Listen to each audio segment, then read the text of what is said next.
chanting, page 14, Hindi book.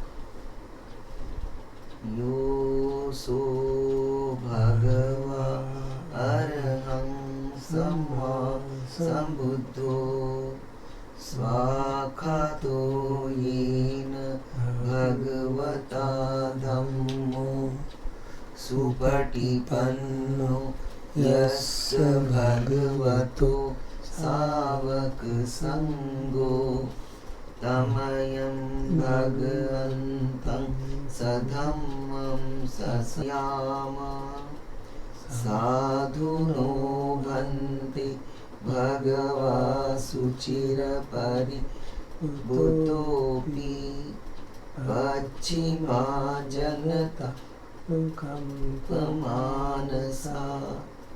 इमे सखारि दुर्गतपणाकारभूते कटिगणातु अम्हाकं दीर्घरतं हिताय सुखाय अर्हं सम्मा सम्बुद्धो भगवा बुद्धं भगवन्तम् अभिवादे स्वाखातो भगवता धम्मो धम्मं नमस्सामि सुपटिपन्नो भगवतो सावक संगो संघं नमामि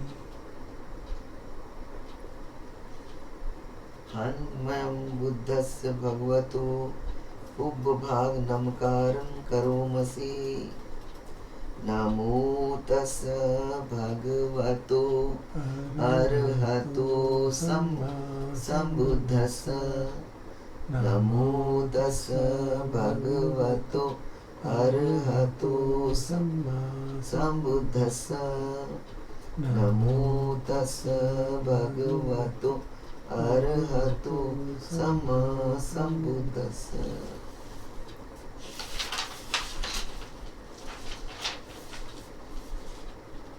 हन्तमयं बुद्धानुसतिनयं करोमसि तन्खोपन भगवन्तं एवं कल्याणो किति सद्दो अभुगतो इति पिसो भगवा अर्हं सम्मा सम्बुद्धो विद्याचरण संपन्नो सुगतो लोकविदु अनुत्तरो पुरुष धम्मसारथि सत्ता देवमनुस्सानं बुद्धो भगवति हन्तमयं बुद्धाभिगीतिं करोमसि बुद्धवारहन्तवरतादिगुणाभियुतो शुद्धाभिज्ञानकरुणा हि समागततो बोधेसियो सुजनता कमलं वसुरो वन्दामहं तमर्णं शिरसा जिनेन्दं बुद्धो यो सब्बं पाणिनं शरणं खेमम् उत्तमं पठमानुसतिष्ठानं वन्दामि तं शिरेणं बुद्धस्सस्मि दासीव बुद्धो मे सामिके सरो बुद्धस्सहं नियादे शरीरं जीवितं चिदं वन्दन्तीहं चरिष्यामि बुद्धस्यैव सुबोधितम् नास्ति मे शरणं अन्यत् बुद्धो मे शरणं वरम् एतेन सच्चवज्जेन वड्ढेयं सत्तुशासने बुद्धं मे वन्दमानाय यं पुण्यं प्रसूतं इदं सभ्येऽपि अन्तरायामि माहेषुं तत्सतेजसा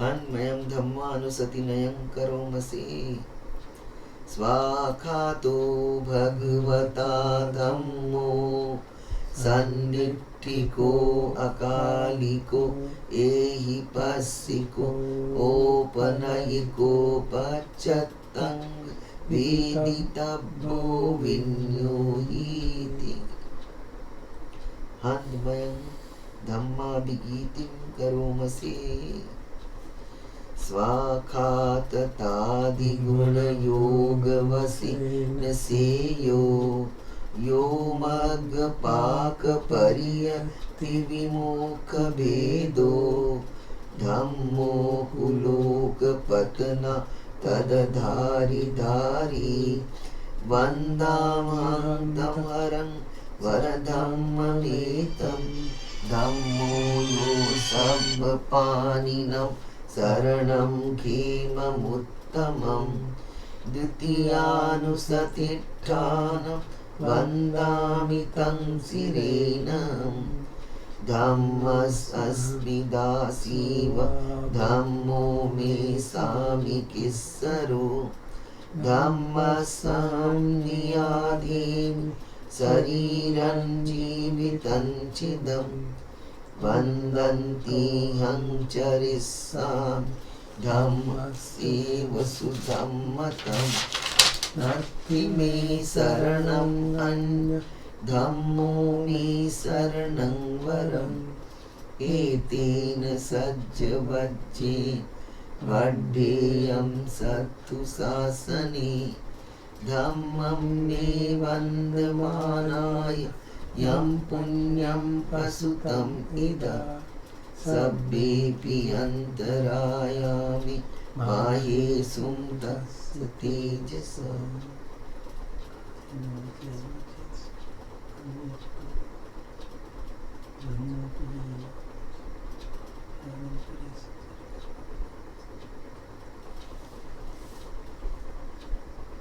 हन्मयं संघानुसतिनयं करोमसि सुपटिपन्नो भगवतो सावकसङ्घो उजुपटिपन्नो भगवतो सावकसङ्घो न्यायपटिपन्नो भगवतो सावकसङ्घो सामीचिपटिपन्नो भगवतो सावकसङ्घो यदिदं चत्तारि पुरुषयुगानि अष्टपुरुषपुद्गला एष भगवतो सावकसङ्घो आहुनेयो पाहुनेयो दक्षिणेयो अञ्जलीकरणीयो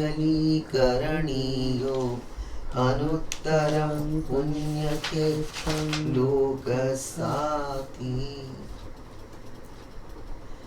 हन्तमयं संगाभिगीतिं करोमसि सधम्मजो सुपटिपत्तिगुणादियुतो यो अष्टविदो अर्यपुङ्ग सङ्गसेठो शीलादिधम्मपवरा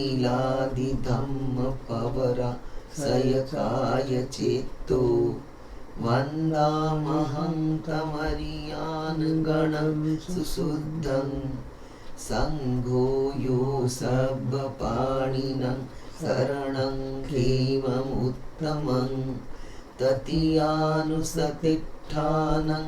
वन्दामि तं शिरेणं सङ्घस्मि दासीव सङ्घो मे सामिकिस्सरो सङ्घासहं नियादि शरीरं जीवितं चिदं वन्दन्तीहं चरिष्यामि सङ्घस्सोपटिपन्नतं नत्थि मे शरणम् अन्य सङ्घो मे शरणं वरम् एतेन सच्चवज्जेन वड्ढेयं सत्तु शासने सङ्घं मे वन्दमानाय यं पुण्यं प्रसुतम् इदा सब्बेऽपि अन्तरायामि माहेशुं तस्य तेजसा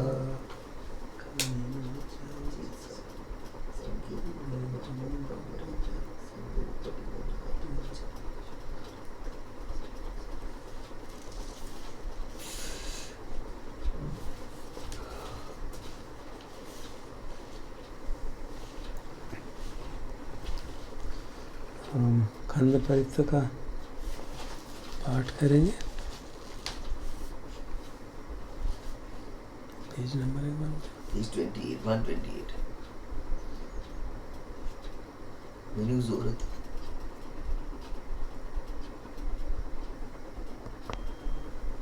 Connected to 1+3G.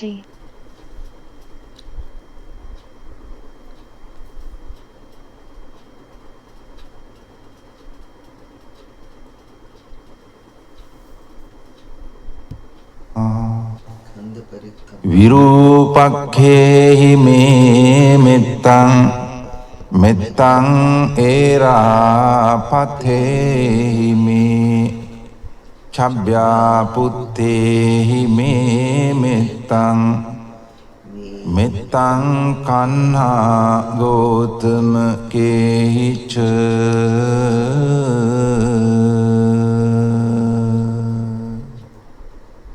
අපාදකේහි මේ මෙත්තං මෙත්තං දිපාදකේහි මේ චතුප්පදේහි මේ මෙත්තං මෙත්තං බහුපදේහි මේ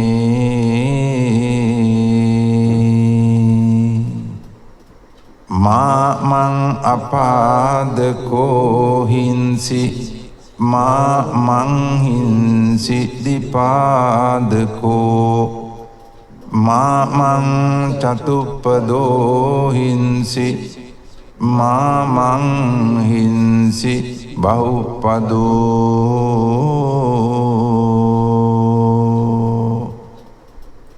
සබ්බේ සත්තා සබ්බේ පානා සබ්බේ භූතාච කේවලා සබ්බේ භද්‍රානි පස්සන්තු මා කංචි පාප මාගමා අපමානෝ බුද්ධෝ අපමානෝ ධම්මෝ අපමානෝ සංඝෝ පමානවන්තානි චිරින්සපානි අහිවිච්චිකා සතපදි උන්නානාභි සරභූ මූසිකා කතාමේ රක්ඛා කතාමේ පරිත්තා පටික්කමන්තු භූතානි සෝහං නමෝ භගවතෝ නමෝ සත්තන්නං සම්මා සම්බුද්ධානං තී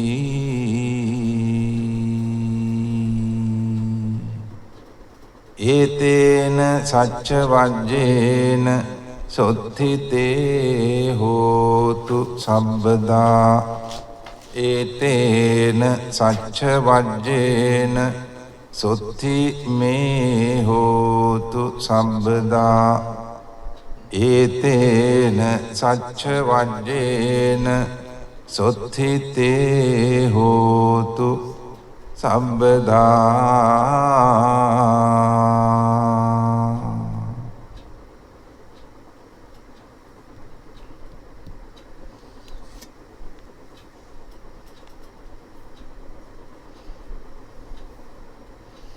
We will now listen to the Desna by Rupa Sumedo, titled Unborn, Unformed, Uncreated, Unconditioned.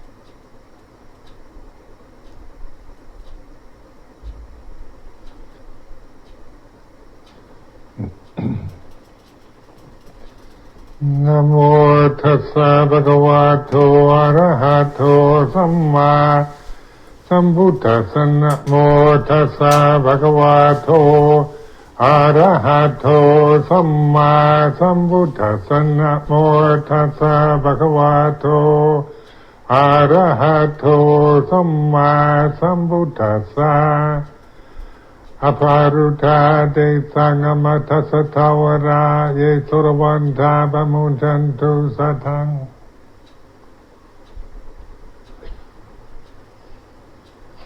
So now sit comfortably and pay attention. Listen, a sense of listening, both to what I say, how it affects you.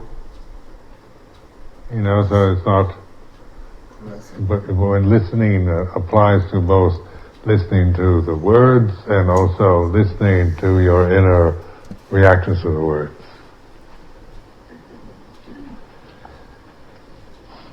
Because words do affect us emotionally. So we have this language and we can say things that make us feel good or bad, according to the words, the tone of voice.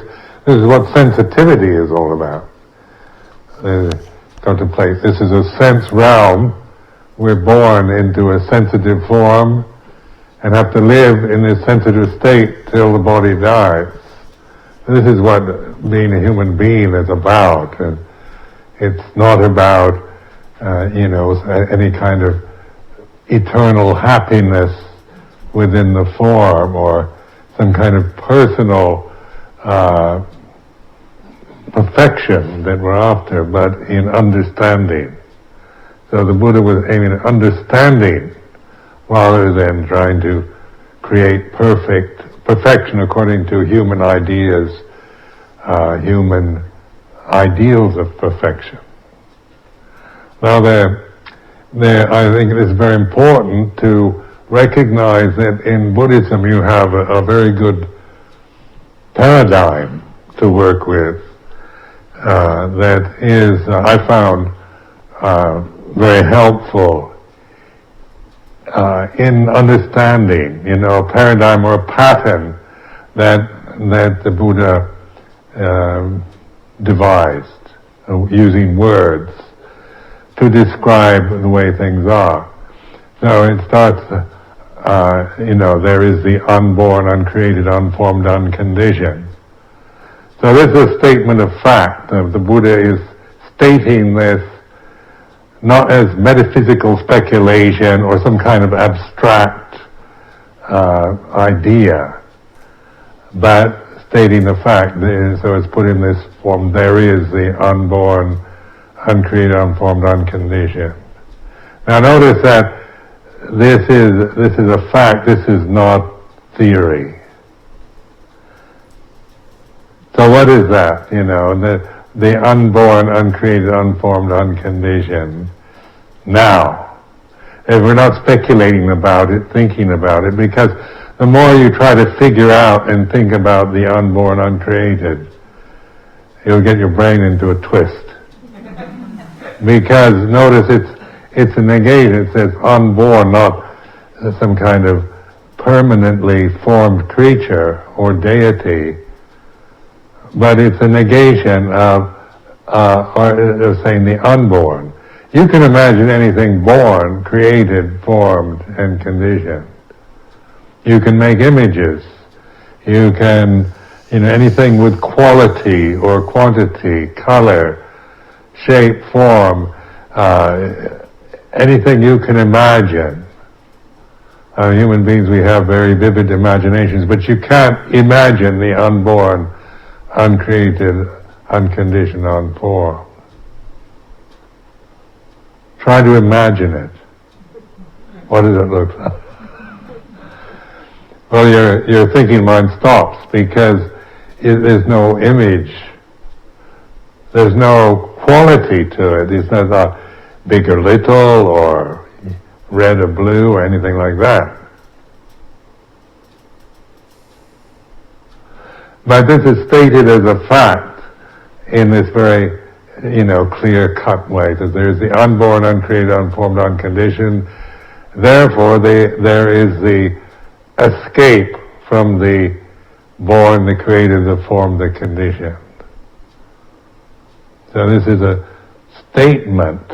There is because we actually are experiencing right now through the body and the senses the born, the created, the formed, the conditioned. This is the body, these human bodies sitting here. It's through the senses, through sight, hearing, smelling, tasting, touching, thinking. All of this is formed, created, born, conditioned. And this is what we, when we don't have the perspective on this, we're just merely sorting around, rearranging the conditions. So much of what people do in their lives is just try to rearrange the conditions. But they never get outside the condition. They're just maybe trying to get tired of these arrangements, like rearranging the furniture in the house. You just until you die. Spend your life. But there is the unborn, uncreated, unformed, unconditioned, and so that can only be. Now this is my insight. Mindfulness, consciousness.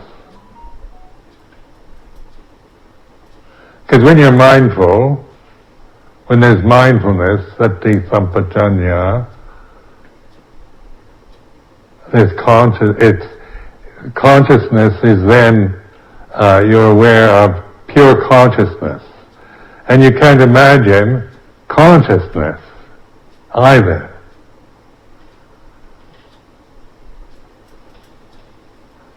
You can imagine there's theories about consciousness and ideas and views about it, but you can't imagine it because you are conscious. It's trying to imagine space, isn't it? Imagine space. You don't have to make an image of space because you're sitting in it. It's here, all around you, through you. It's an obvious fact. There is space.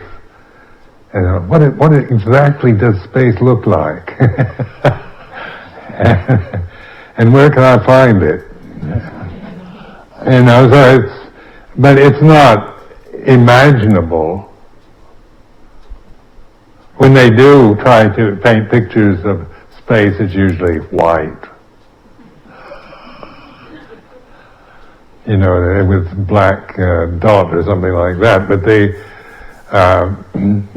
just the matter of fact, looking at space, it's all around us, it's here and now. You don't need to imagine it because this is it.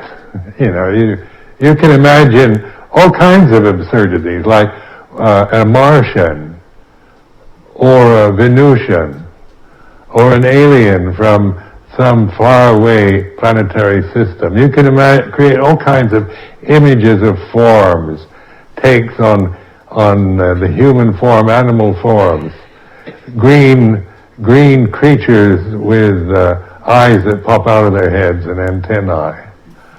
You can create anything, but the space around a Martian or a human being is the same thing, isn't it?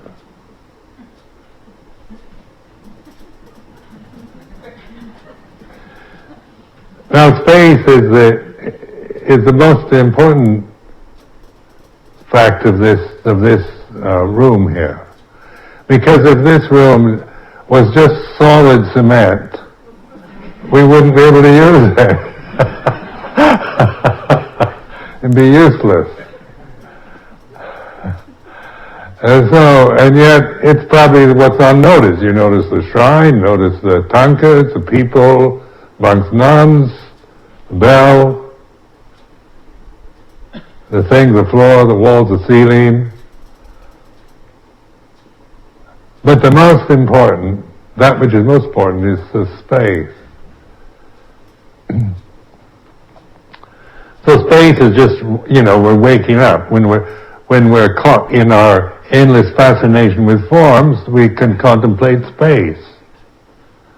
For example, I used to, in the monastery in Thailand, I'd get caught up with my own personal reactions to various monks. We sit in meditation And I look at this monk and say, he's a good monk, and then I look at them, and that one isn't very good, and this one I like, this one that I don't like very much, and I get into my personal preferences and opinions about the monks, the people in the space.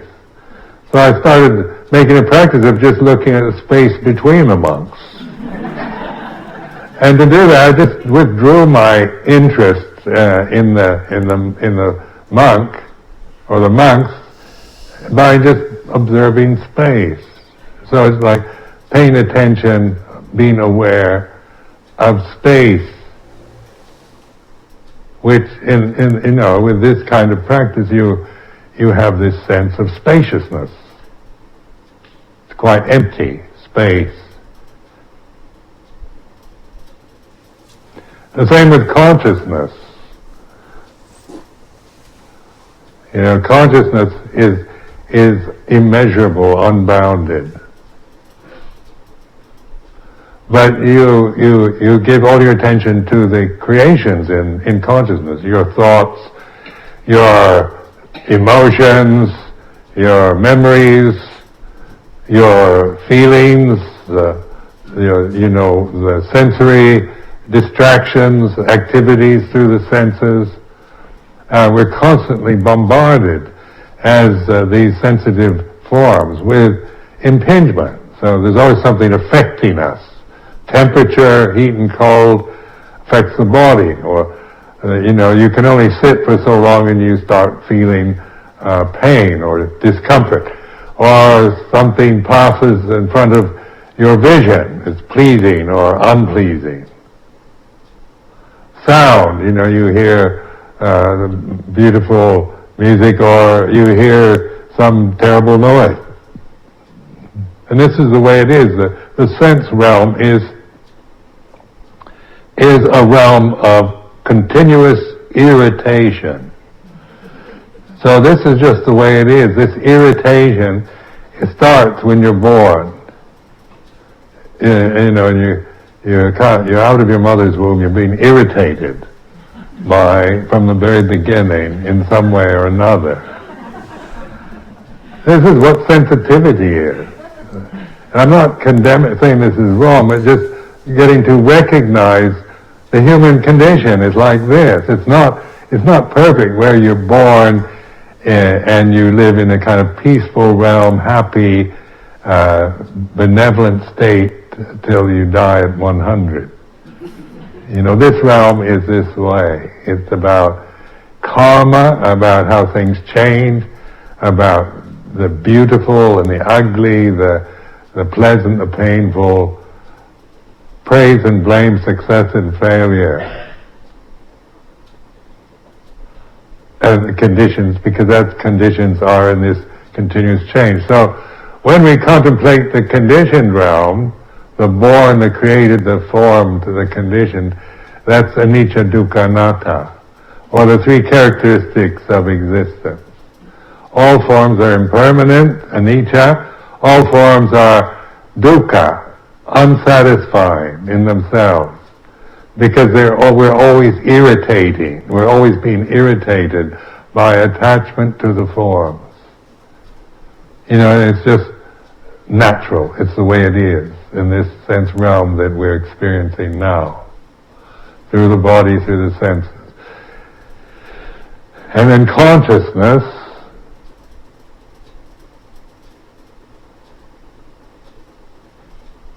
then what is it?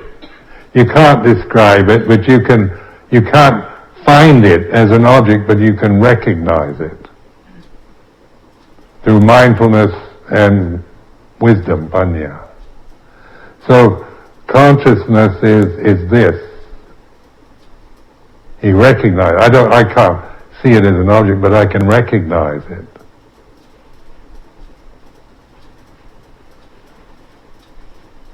Now when I'm doing this, I'm very much aware of the sound of silence. It's a kind of recognition of this consciousness.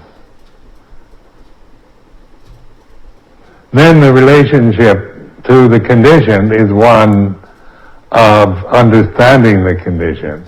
All conditions are impermanent. We chant Sape Sankarani chant. All conditions are impermanent. Now this is not a doctrinal position to take. We're not, in Vipassana, we're not saying you have to believe in impermanence. Impermanence is obvious. You just notice it. You start observing your own thoughts or emotions, physical experiences, sensory experiences. You're reflecting on them. You're noticing them. You're not imagining anything. You're recognizing. Feeling hot is like this, cold is like this, happy, sad, bored, sleepy, uncertain, insecure, frightened, greedy, hungry, thirsty, is like this. Now the unawakened human individual, their consciousness, even though the consciousness is the same, they're always experiencing life through their conditioning. So we experience life through the way we're culturally conditioned, through the ego, through cultural attitudes or prejudices or biases, assumptions, ideals. So we live in this realm of I am this body and me, what I like and what I don't like, right and wrong, good and bad.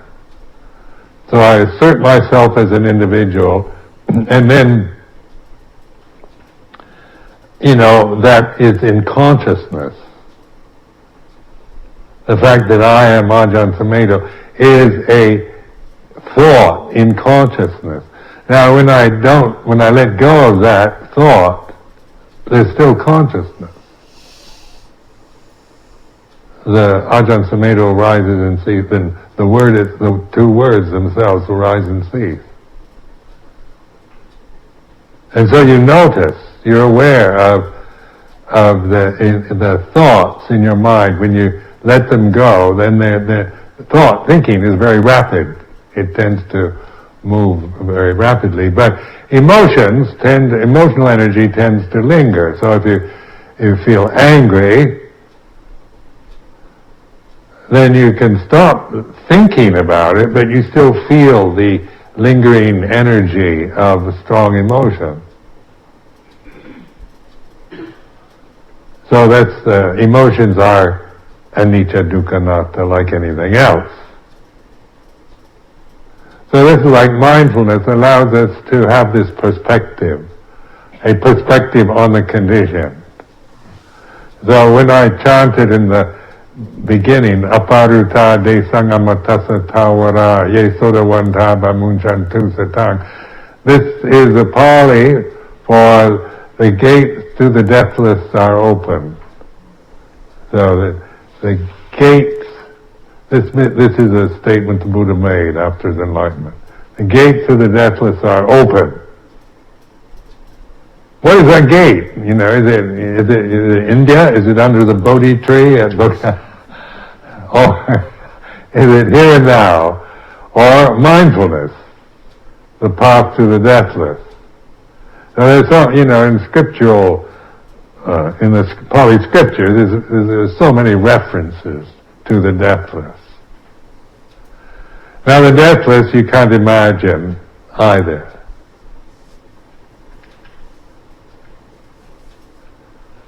So like the monastery in England I named Amaravati, deathless realm. Ajahn Amaro is the deathless monk. Deathless Ajahn. So Mara, the word Mara always means death. And in Thai they call Mara Majurat, the Prince of Death. Death is about conditioned phenomena. So when you're attached to death, you're going to suffer. When you don't know any better and you're merely rearranging the furniture in the room, just going from one condition to another, you're always in it. There's always going to be a level of anxiety, insecurity, uncertainty, fear, worry that pursues us, even in the most secure situations. Because we want, we want to feel secure and safe, and everything's going to be all right. I remember I could see myself when I come back to England from being abroad for several months, me at the airport, and one of the monks would meet me, and I just wanted to hear, everything okay? Yeah, everything's okay. I go, huh. Even if everything wasn't okay. Because I didn't want to hear if there's anything wrong, oh my God, no. Another problem. So tell me everything's okay to make me feel all right. Because we know that there are endless changes going on. Conditions arising and ceasing.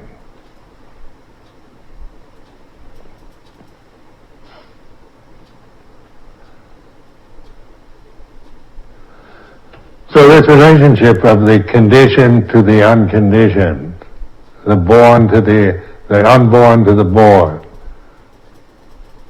the unformed to the formed, the uncreated to the created. Now, there's no creator in Buddhism, like in interfaith meetings in England. You meet with theistic religions that believe in creator God, that God created everything. That's the way that's their paradigm, is God is the creator of the world. So that is what most of us, as being born and brought up in Jewish or Christian families, that's our reference point to God, which is personified usually as a patriarchal form. So, and then you say, is God created? No, God is uncreated. Oh, Risa, if God created us, then who created God? And that's an unanswerable question. But then if God has a form, that's a creation. So if God, when you personify, anthropomorphize the unconditioned, unborn, uncreated, you lose, it's no longer, you lose that perspective. You're getting caught, you're tricking your mind with creating a condition that has no relationship to the other conditions. It doesn't put into perspective the conditioned world. It merely one is caught in, like now, is God male, female, is it androgynous, is it a being, what is it?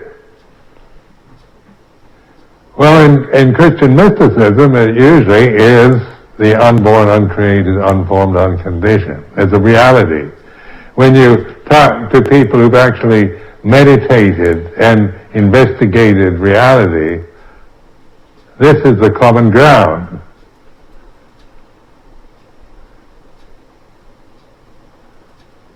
But you can't talk like this at interfaith meetings in London.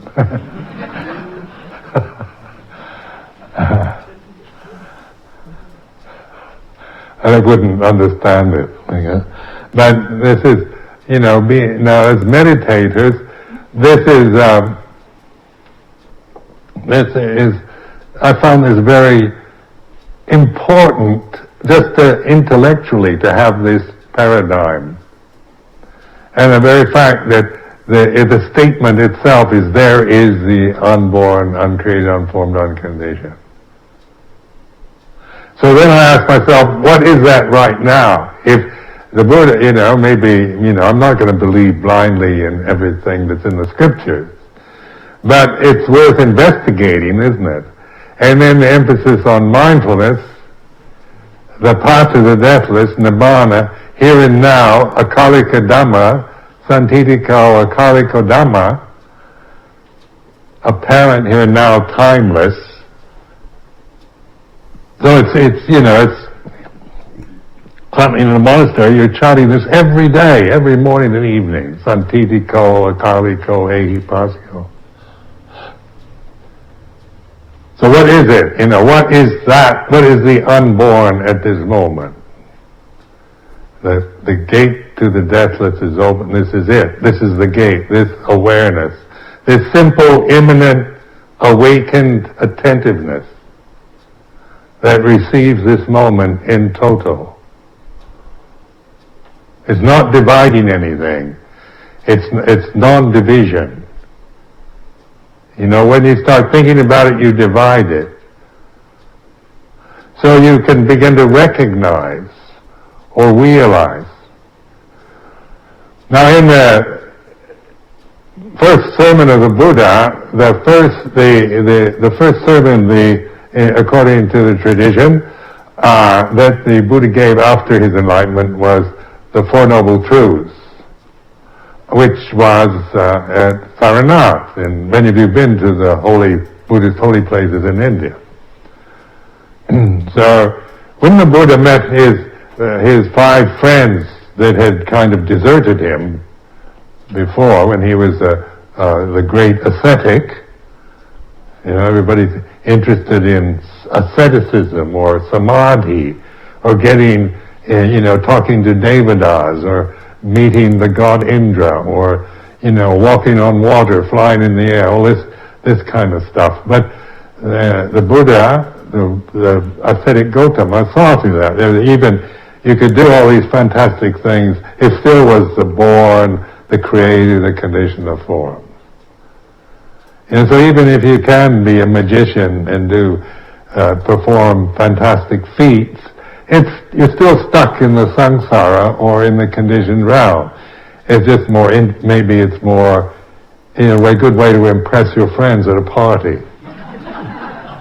You can show off, and fly up in the air, do something like that. But it's still conditioned, formed, and created. So the ascetic Gautama saw through the kind of, this is, just rearranging the furniture is the rest of my life is kind of, I don't want to do that anymore. I get weary of that. So, in his enlightenment, when he realized he was the Buddha, or the knowing of the Dhamma. And so his first sermon in Saranath was about the Four Noble Truths, and the first Noble Truths, the first Noble Truth, as I've said before, is there is suffering or dukkha. So this is a statement that just like there is the unborn, uncreated, unformed. So dukkha, or suffering, or anxiety, or unhappiness, or dis-ease, or whatever words, no matter how severe, your dukkha might be in the present, whether it's extreme or mild, it's a statement there is. And this is all about the conditioned realm. This conditioned realm, its very nature, is change. It's anicca and it's dukkha. So there's no way you can find permanent peace, permanent security in it. Because every time you find something that you cling to, it's going to change. You can't keep it. You can't sustain it and hold it and make it stay with you, because the nature of conditioned phenomena is anicca. So taking dukkha as a noble truth. Now most humanity, their interest is running away, getting rid of dukkha.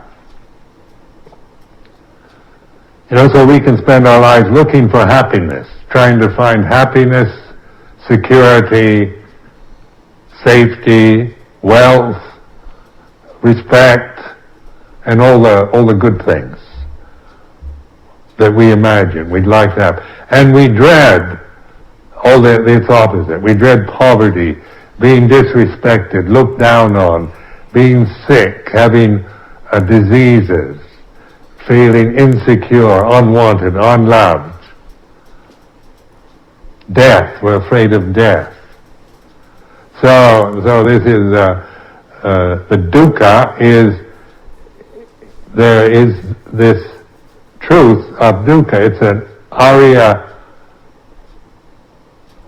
truth. It's a noble truth. So what's noble about suffering? So because he raised this ordinary, banal experience that every human being can recognize, he's placing it not on some kind of nasty fact that we have to put up with and bear with and kind of resign ourselves to misery, but he's raising it to a noble truth. Now, why would he do that? Why would he take this banal experience of any human being, from the highest to the lowest, and call it noble? Because most society thinks it's a nasty fact. Don't want it.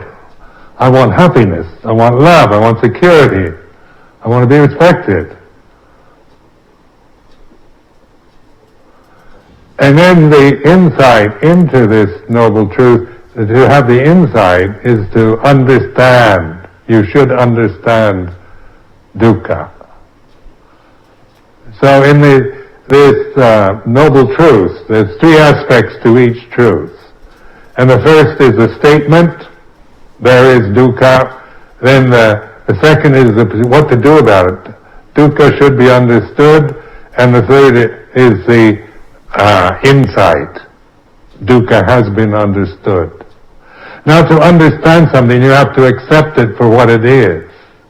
If you're just caught in your usual habitual reactions of resisting, blaming, running to find happiness, distracting yourself anytime you feel upset, ill at ease or anxious, you tell me everything's okay.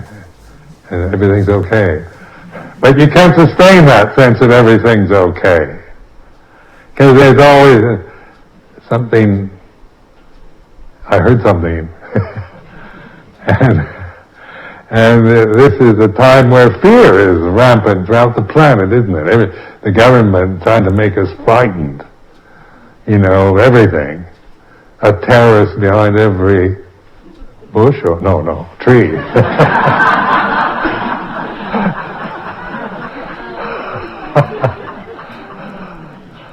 Sorry about that.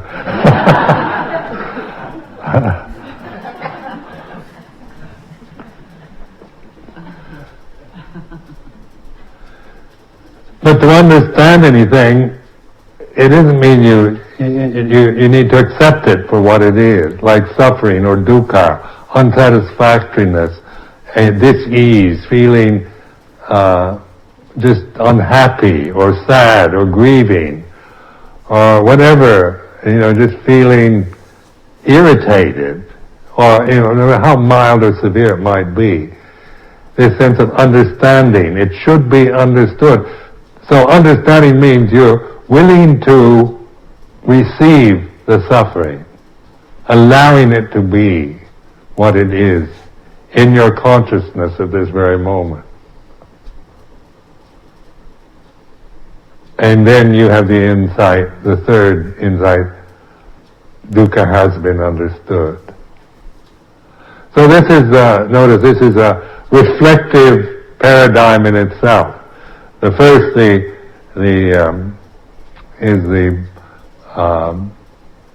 what they call the Bhariyata Dhamma, or the statement. There is dukkha. Dukkha should be understood is what to do about it, how to practice, bhatipata.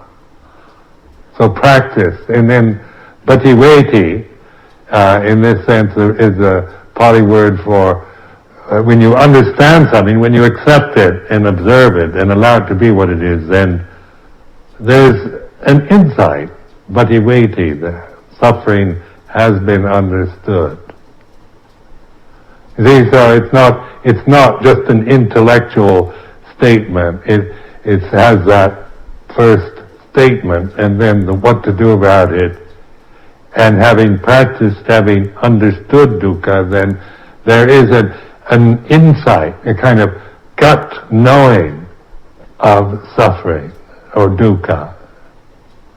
It's not just what the dictionary defines dukkha as being, or what somebody tells you about, or what you assume is suffering. You see, so in this statement from there is the unborn, uncreated, unformed, unconditioned, we then have perspective on the dukkha. Because we're using mindfulness now as our means. The statement there is dukkha, it should be understood, it has been understood. So this is like what I refer to as intuitive intelligence or awareness. It's universal. It's not about being educated or knowing a lot about psychology or philosophy or anything else. It's universal intelligence that begins to be operative through awareness. So in this, when the Buddha was enlightened, and then his first sermon is this, it is brilliant. It's a brilliant teaching. And that's why it is so appropriate to us at this time, at a totally different time and place. Because with all the perks of being an American, all the kind of high standards that we demand and expect in life, and the affluence and the convenience and all the things that we take for granted, we're still, miserable, neurotic, frightened, anxious, worried. We have in Britain, there's so much problems with alcoholism, drug addiction, nervous breakdowns, depressions, in an affluent country. It's not like surviving like in Burma, where you're just on the edge of survival. We just take for granted, and then we become complainers, and we demand more and more. We want more of this and more of that. So there's no end to the human greed and desire for more and better. And so no matter how wealthy you are, you want more than that. Just a little bit more. I have $250 billion in the bank. Shouldn't that be enough? Well, just as Richard Smith told me, I just want a little bit more than that. So you can. According to John D. Rockefeller. John D. Rockefeller. So this is very realistic, isn't it? If you're just caught in that, in rearranging the furniture and just fumbling around, shuffling the deck of cards, it just goes on and on and on. There's no escape from it. So we call that the samsara in Pali terms. Samsara is endless cycles. What is samsara? What is a cycle? A kind of vortex of one condition going on to the next. It goes around and around and around, like one of these mice on a treadmill. It's just running around and around and around. And so there is an escape from the born, the created, the conditioned. So there is the unborn, uncreated, unformed, unconditioned, And therefore there is the escape from the born, the created, the formed, the conditioned.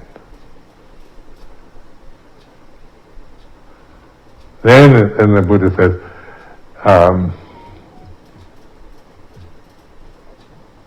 because there is this, that this escape is through this awakened attention in the present moment.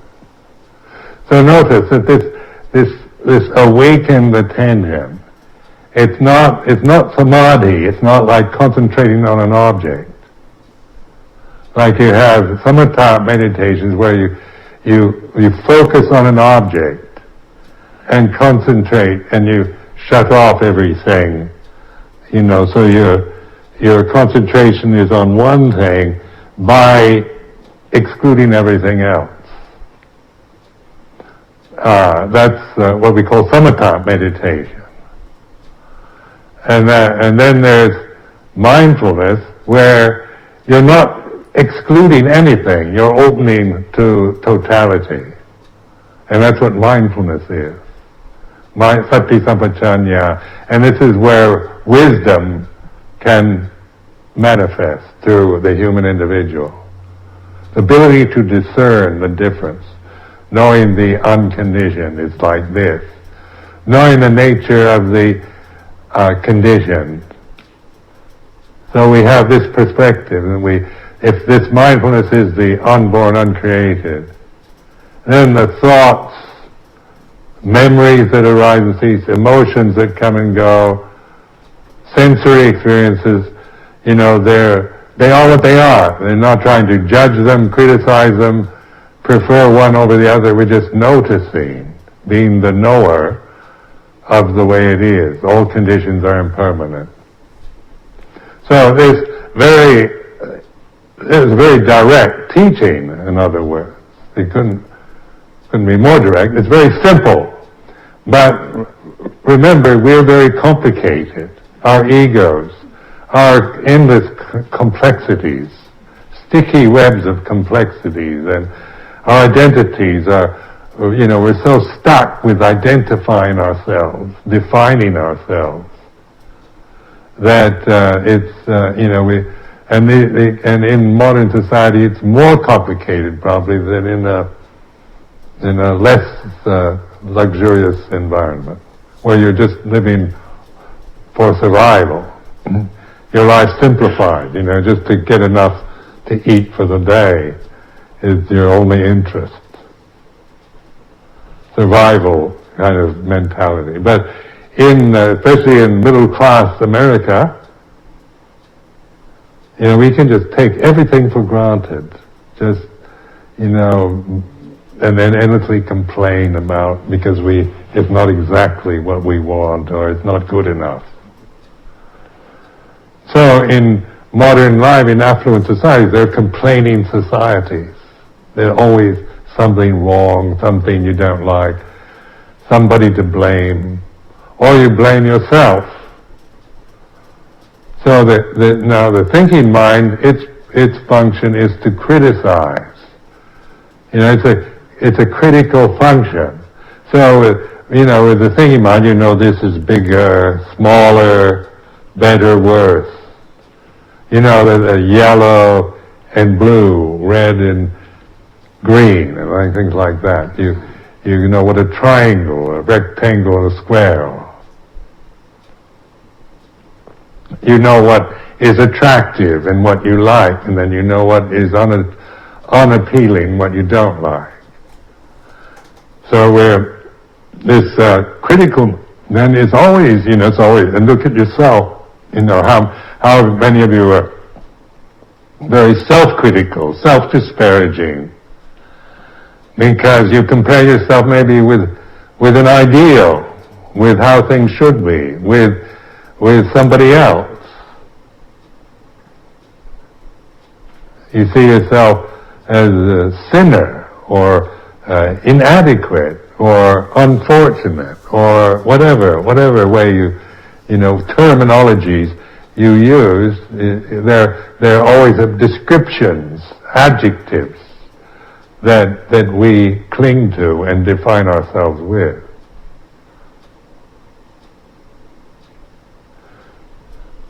So in this, there is the unborn, uncreated. Now, say, in my own experience, having been at this for so many years, this is real. I'm not, I say, there is the unborn. I'm stating a fact. I know this fact. Now, it's not some kind of belief in Buddhist metaphysics. But it is a matter of recognizing it. There is. This is it. And then from this point, then you have perspective on your conditioning, which is not criticizing it, it's just recognizing it. So you're not disparaging yourself or thinking, you shouldn't feel like this, or you shouldn't be like this, or you should be some other way. You're recognizing that now if I feel I'm a hopeless case, it's like this. Feeling I am absolutely a hopeless mess is like this. You see what I mean? It's allowing even the, whatever, a thought, a sensation, emotion, to be what it is.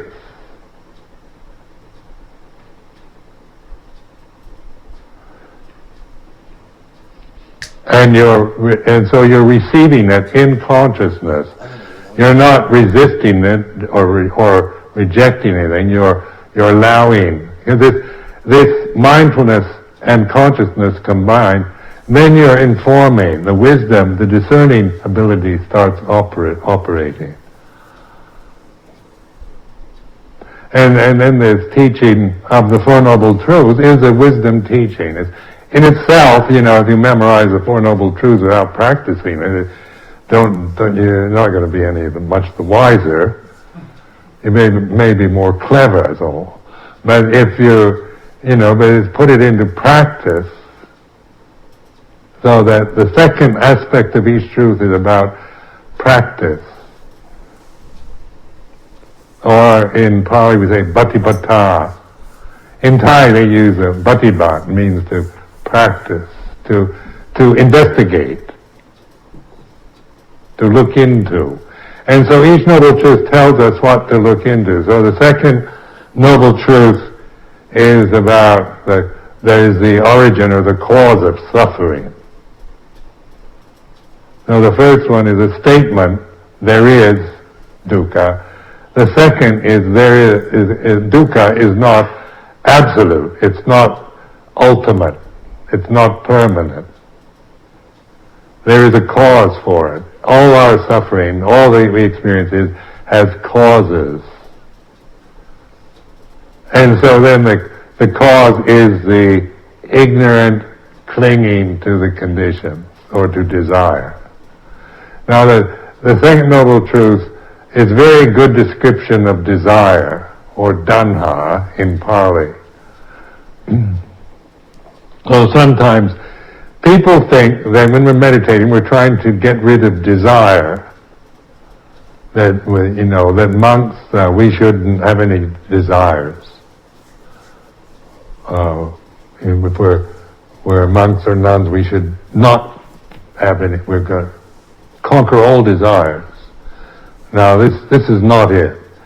You understand desire. You get to recognize desire. And what is it that recognizes desire? Is a wisdom, is satipanya. Not one desire can't recognize another desire. But desires come and go. There's sensory desire, what we see, hear, smell, taste, touch. Isn't it? We see something we like, we want it. We have desire for that beautiful object. That's sensory desire. And then there's bhava-dana, desire for becoming. And this is what a lot of meditators do, is we use bhava-dana as our modus operandi. We want to become enlightened. And Vipawadana, the desire to get rid of, we want to get rid of our defilements. So notice that there's always this wanting something you don't have yet, or not wanting what you have.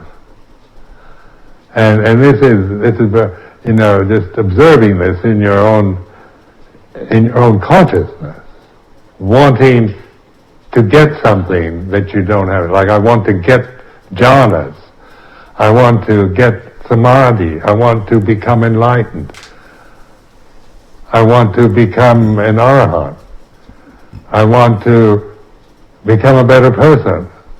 It's all, I want to become, I'm not good enough the way I am right now, I see so many things wrong with me, I have so many faults and unwholesome desires, and I want to get rid of these desires and these unwholesome desires, and I want to become an ideal, like an arahant can be an ideal of a perfect human individual, completely desireless.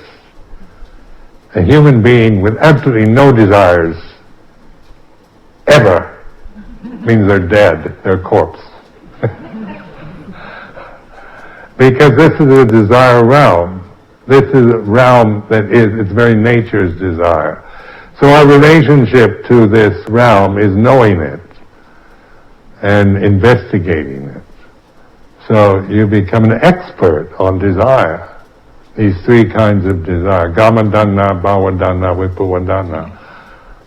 And the clinging to these desires. It's not in the desire themselves, that's not the problem. It's this ignorant, blind clinging, attachment, habitual identity, habitual attachment, unrecognized, uninvestigated attachment to these three kinds of desire that is the cause of suffering. So the insight is letting go. Desire should be let go of. Now, letting go is not resisting, suppressing, annihilating desire. It's not about annihilating desire, but letting go of it. It is what it is. Desire is like this. Bhava is like this. Wanting to get something I don't have yet is like this. Not wanting what I have, not wanting things to be the way they are is like this. So you're learning. Desire's teaching you. You understand. You're observing, investigating, recognizing tanha, desire, and attachment. The result of attaching to any desire is the cause of suffering. So this can be, I've used for all my monastic life, this Four Noble Truths, for whatever happens to me. Because it is a brilliant, skillful means to be able to learn from life as you have to live it, as your karma ripens, as you get old, as things change, as life goes on, and whatever happens, health or loss, grief, loss of loved ones, unwanted changes, and things like this are part of every human individual's experience of life. So these Four Noble Truths are a very skillful way of getting perspective on suffering, its causes, and then we don't have time to go further, but the cessation of suffering and the way of non-suffering. So on this retreat, just encouraging you to see how to skillfully use these very skillful tools that we have that will benefit. You'll find great benefit from learning how to use them skillfully to be able to realize non-suffering.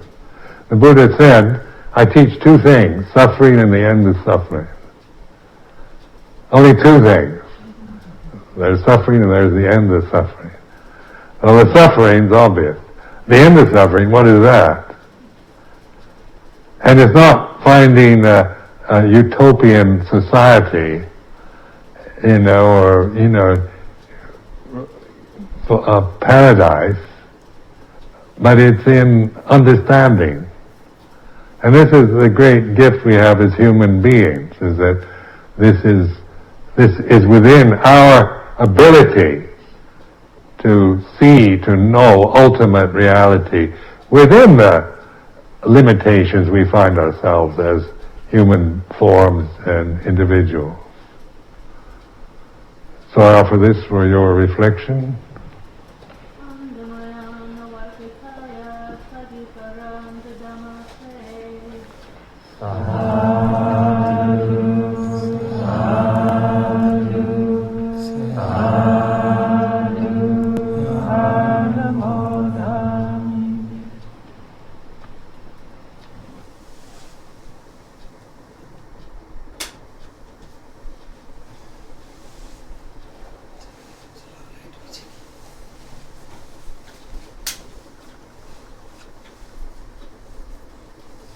संक्षेप में लुंगपुर हमें समझा रहे थे कि दुख से मुक्ति का मार्ग जो है वो उस परम सत्य को प्राप्त करना, विनाशी परम सत्य को प्राप्त करने के का है। और भगवान की जो शिक्षा है उसके बारे में कि कुछ ऐसा है जो अजन्मा है, अकृत है और अविनाशी है, तो वो हमारे अनुभव में आ सकती है कि हम जब रोज़ सुबह शाम चांट करते हैं स्वाक्षतो भगवता धम्मो संदिष्टिको अकालिको, तो सांदिष्टिक है और अकालिक है तो इस समय भी उपलब्ध होना चाहिए। तो रुमपुर कह रहे थे कि हमें उसको जैसे उन्होंने समझा है कि हाँ वो उस समय भी उपलब्ध है, और उसको उपलब्धि का मार्ग जो है वो सती संपजन्य के मार्ग से है। जैसे वो कहते हैं कि mindfulness is the gate to deathlessness, तो सती संपजन्य से ही अविनाशी तत्व की प्राप्ति हो सकती है, और वही दुख का सचमुच का असली का दुख का निदान है। क्योंकि वरना सामान्यतः हम जो ये बात समझते नहीं हैं वो दुख को मिटाने के लिए, क्योंकि दुख सारा कंडीशन रेल्म की बात है जो परिस्थिति जनिक संसार है, और उसमें परिस्थितियाँ बदल के हम सोचते हैं किसी तरह से दुख से मुक्ति हो जाएगी। जैसे कि लोग अपने घर में फर्नीचर इधर उधर करते रहते हैं अपनी प्रसन्नता बढ़ाने के लिए, तो उससे प्रसन्नता, उससे सचमुच में दुख की मुक्ति नहीं होगी। दुख की मुक्ति होगी उस अविनाशी तत्व को अनुभव करने पे, अपने साक्षात्कार करने के लिए। और वही चार आर्य सत्यों के माध्यम से भी वही बात भगवान ने बताई है, जिसके बारे में उन्होंने दो आर्य सत्यों के बताया कि वहाँ पे हर एक आर्य सत्य में पहले उसकी परियत्ति है, फिर प्रतिपत्ति है कि क्या करना है, फिर प्रतिवेदन है कि उसको कर लिया गया है। तो पहला आर्य सत्य ऐसे बताया कि दुख है तो दुख को समझना है, तो वो जो समझने की बात है वो कैसे समझेंगे, वो सती संपजन्य से ही समझेंगे। और जब पूरी तरह समझ जाएंगे तो हम दूसरे आर्य सत्य की तरफ जाएंगे तो हमको दुख का कारण भी समझ में आ जाएगा। और जैसे वो बताया कि दुख का कारण जो है तृष्णा मानी जाती है, जो हम अपने अनुभव से जान सकते हैं। और तृष्णा को कौन जागेगा? तृष्णा को जानेगा सती संपजन्य, जो कि सच हमारे हम अविनाशी का द्वारपाल है। एक तरह से अविनाशी का जो द्वार है वो सती संपजन्य के माध्यम से जाता है। तो उस बात को उन्होंने इस तरह से उससे जोड़ा कि अगर हम सती संपजन्य बनाए रखेंगे तो धीरे धीरे तृष्णा को समझ पाएंगे, दुख को समझ पाएंगे और तृष्णा को जान जाएंगे। और जब उसको जान जाएंगे तो उसको चिपकेंगे नहीं, वो अपने उसको वहीं रहने देंगे। और फिर आगे के जो तीसरा और चौथा आर्य सत्य है वो शायद कल समझाएंगे, तो फिर उसमें दुख मुक्ति हो सकती है। तो संक्षेप में अजान लुंगपुर में इतना समझा रहे थे। तो हम ब्रह्म विहार की साधना करते हैं।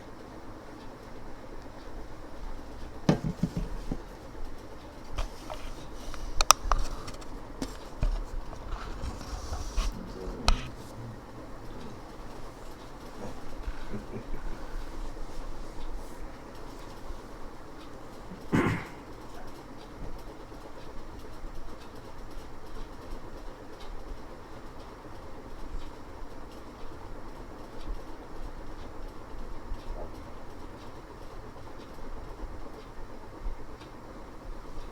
सर्वप्रथम मैत्री ब्रह्म विहार, वो भी अपने लिए, क्योंकि हम कई बार अपनी इवैल्यूएशन बहुत गलत करते हैं और कष्ट में पड़े रहते हैं।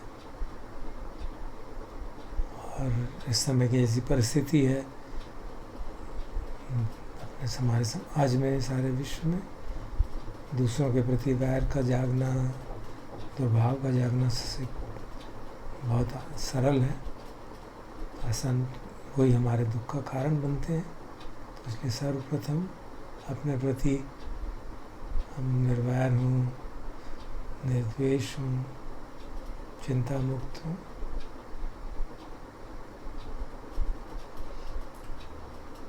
अहम अवेरो होमि, अव्यापज्यो होमि, अनिगो होमि, सुखी अत्तानं परिहरामि।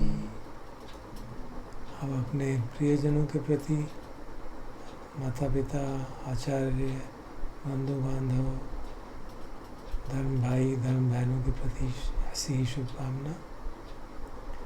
मम माता पितु आचार्या च नातिमित्ता च सब्रह्मचारिणो च अवेरा होन्तु, अव्यापज्जा होन्तु, अनिगा होन्तु, सुखी अत्तानं परिहरन्तु।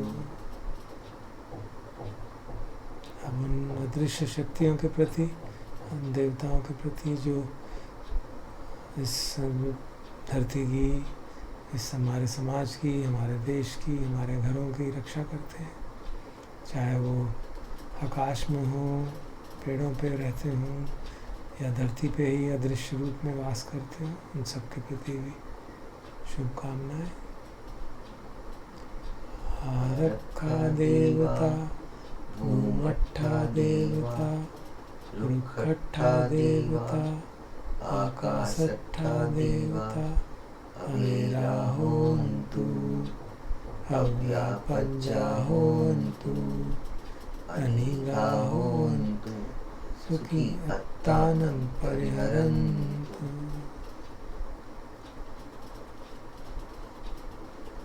संसार के अनंत सभी प्राणियों के प्रति, अपने पड़ोस से लेकर सारे विश्व तक, पूर्व, पश्चिम, उत्तर, दक्षिण और अन्य 10 दिशाओं में जो भी प्राणी वास करते हैं, दृश्य हों, अदृश्य हों, सूक्ष्म हों, पुरुष हों, स्त्री हों, देवता हों, मनुष्य हों, आर्य हों, अनार्य हों, चाहे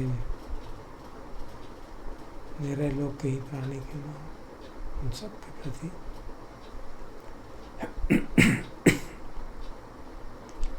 सबे सत्ता, सबे पाना, सबे भूता, सबे पुद्गला, सबे हत्ता भाव पर्यापन्ना, सबा इत्यो, सबे पुरुषा, सबे अरिया, सबे अनरिया, सबे देवा, सबे मनुष्या, सबे विनिपातिका, अवेरा होन्तु, अव्यापज्जा होन्तु, अनिगा होन्तु, सुखी अत्तानं परिहरन्तु।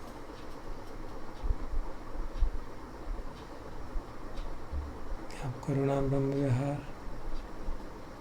जो लाखों लोग रोग से पीड़ित हैं, अन्य कारणों से दुखी हैं, उन सब के प्रति करुणा, शुभकामनाएं कि वे शीघ्र रोग से मुक्त हों, स्वास्थ्य लाभ पाएं। बाकी सभी लोगों की जो कठिनाइयाँ हो रही हैं इस परिस्थिति में, उन सब कठिनाइयों से शीघ्र अतिशीघ्र मुक्ति मिले।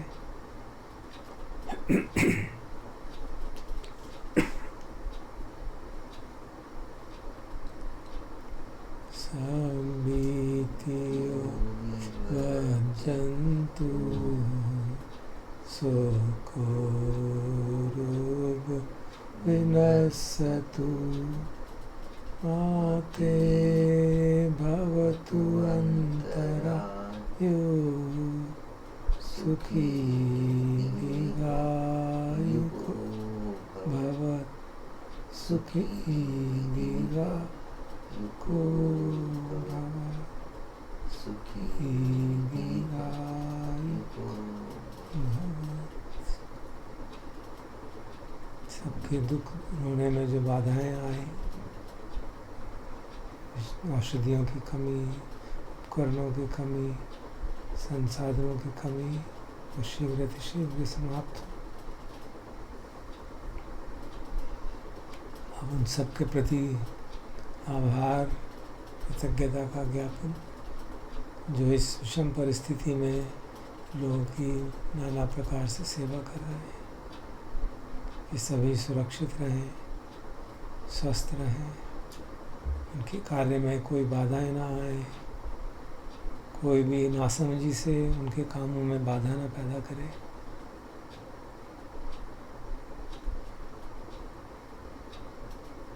उन सब के साथ अपने पुण्य साझा करते हैं। जो भी पुण्य हमने किए हैं उन सब में वे सभी अनंत वसीम प्राणी भागीदार।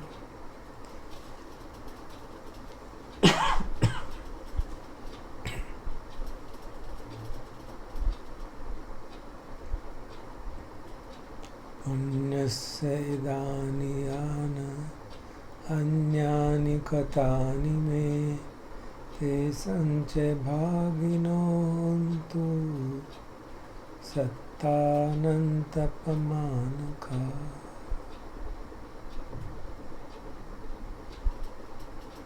और मुदिता ब्रह्म विहार मन को प्रसन्न करते हैं ये बात विचार में लाके कि कई लोग रोग से मुक्त हो गए हैं, सैकड़ों हजारों लोग विश्व में, और स्वास्थ्य की ओर बढ़ रहे हैं, स्वास्थ्य लाभ कर रहे हैं, और भी नाना प्रकार की खुशियाँ लोगों के जीवन में आ रही हैं। कुछ को हम जानते भी होंगे।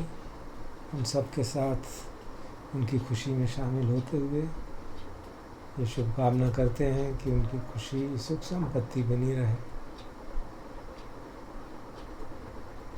यथा लंदा संपत्ति तो मावे गच्छन्तु।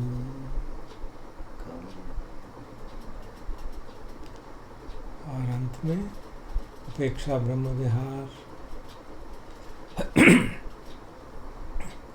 सभी ब्रह्म विहारों का सिरमौर सबको ठीक से प्रैक्टिस करने के लिए बहुत आवश्यक कि हमारे चित्त की समता बनी रहे। दुख को देख के बेचैनी ना हो, सुख को देख के एक्साइटमेंट ना हो।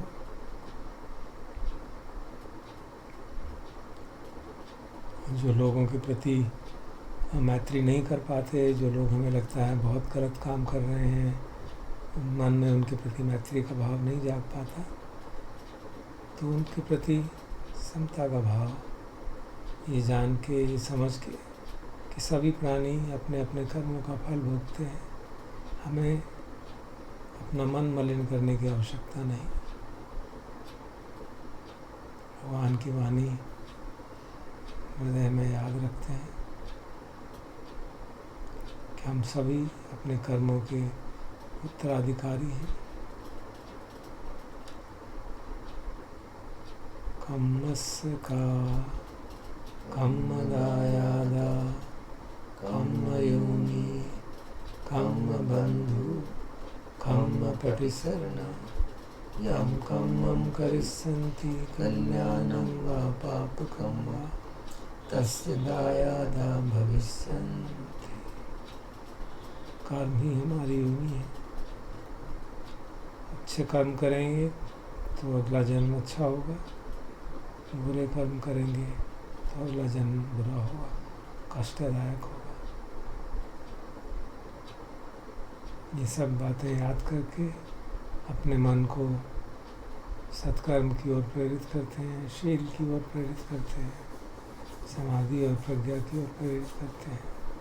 क्योंकि अंततः जितनी जितनी प्रज्ञा पुष्ट होगी उतनी ही हमारी समता पुष्ट होगी, उतना ही उपेक्षा ब्रह्म विहार, उपेक्षा बोधि का अंग बनने लगेगा। तो भगवान की वाणी हम सब साधक लोग याद रखें। तिष्ठस्य लोकधम्मे चित्तस्य न कंपति अशोकं विरजं खेमं एतं मंगलम उत्तमम्। उत्तम मंगल से प्रेरित रहें। बार बार मन विचलित होगा और बार बार हम सती संपजन्य से उसको जान के समता में ले आएंगे। यही साधना हमारी प्रबल होगी। तो जैसा आज गुणपुर ने बताया, सती संपजन्य ही उस अविनाशी तत्व की तरफ ले जाने वाला, उस परम सत्य की ओर ले जाने वाला एकमात्र मार्ग है। ये सब हमारे लिए प्रशस्त हो, ऐसी शुभकामनाएं करते हैं। और सभी प्राणी दुख से मुक्त हों, सबकी प्रज्ञा जागे, सबकी दृष्टि सम्यक हो, सभी सुखी हों, कोई पाप का कर्म न करें, ऐसी शुभकामनाएं करते हैं हम सब मिलके। सर्वे सत्ता सुखी होन्तु, सर्वे होन्तु सुखिनो, सर्वे भद्राणि पश्यन्तु, मा किञ्चित् पापं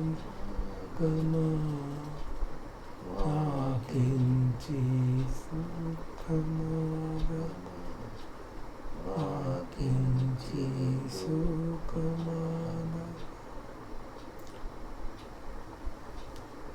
भवतु सर्वमङ्गलं, भवतु सर्वमङ्गलं, रक्षन्तु सर्वदेवता सर्वबुद्धानुभावेन, सदा सुखी भवन्तु मे। भवतु सर्वमङ्गलं, रक्षन्तु सर्वदेवता सर्वधर्मानुभावेन, सदा सुखी भवन्तु ते। भवतु सर्वमङ्गलं, रक्षन्तु सर्वदेवता सर्वसङ्गानुभावेन, सदा सुखी भवन्तु ते।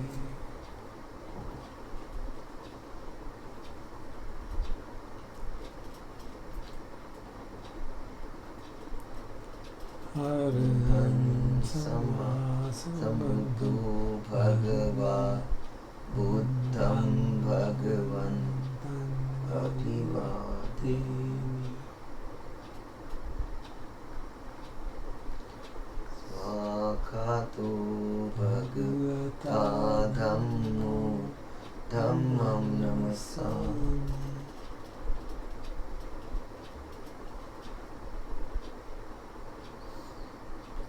सुपटिपन्नो भगवतो सावक संघो संघं